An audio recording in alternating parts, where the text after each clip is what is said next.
Aaba Cabdullaahi Maxamed oo ah aabihii dhalay Ruqiyo oo arooskeeda sababay in lagu gubo Axmed Dowlo nafta ayaa sheegay in gabadhiisii laga boobay isla markaasina uusan isaga bixin.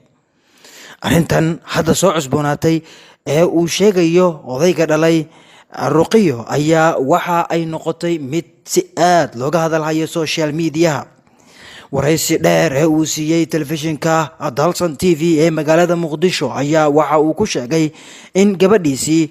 uusan isaga bixin marnana uusan aqbali doonin dowladda Soomaaliyana uu ka codsanayo in ay gabadhiisii dib sidii uu ugu heli lahaa ay ka shaqeyso. Cabdullaahi Maxamed Axmed Ruqiyo Maxamed Axmed anaa dhalay anaa aabaheeda وكاهد شريف أحمد عبد الله هاي نك هو هاي لقول نكاحية ولايد ما أدري قاعد يبي مسوا من دي يوناني هاي ما أعرف حقيقة حقيقة هاي لو هذا مهر كاس محل دي كلا قبل اسمه مهري وحكم جيران هاي دولة الصومالي وحنا باقرا هكوان توبان أرنكاس weliba xildhibaano ka mid ah dawladda federaalka Soomaaliya ayaa arintaas aad u haahayaan inkastoo dawladda ay wada haynin arrinka kawaan toobaan xildhibaanadaas maxaa ugu baaqi lahayd waxaan ugu baaqi lahaa kawaan toobaan waa laga boobay gabadha waa laga boobay waa guriga weligeed laga tashan guuran laga tashano weligeed laga tashan gabadha aabaheedana tahay gabadha aabaheedana Cabdullaahi Maxamed Axmed ana leeyahay Ruqiyo Cabdullaahi Maxamed Axmed ana aabaheeda wax xiriir wala soo sameeyay ma arag sidii gabadhaas laga wad maya haya marka gabadhaada afduub miyaa lagaaga haystaa afduub lagu haystaa haya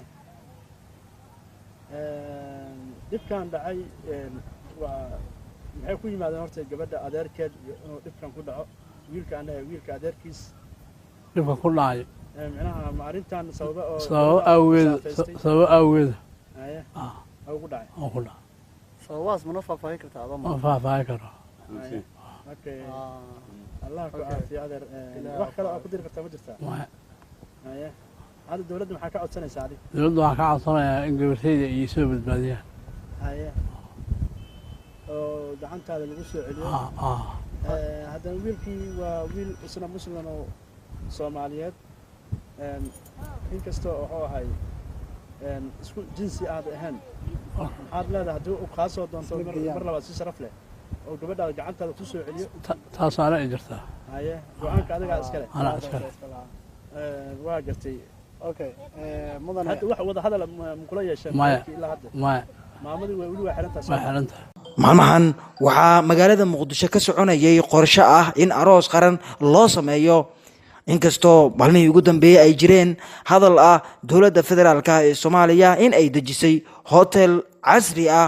oo ay hadda degan yihiin lamaanaha iscalamaday dartoodii nafta loo waayay balse arrintan ayaa noqonaysa arrin fajac iyo amakaag ah maadaama lamaanayaasha weli ay isla socdaan.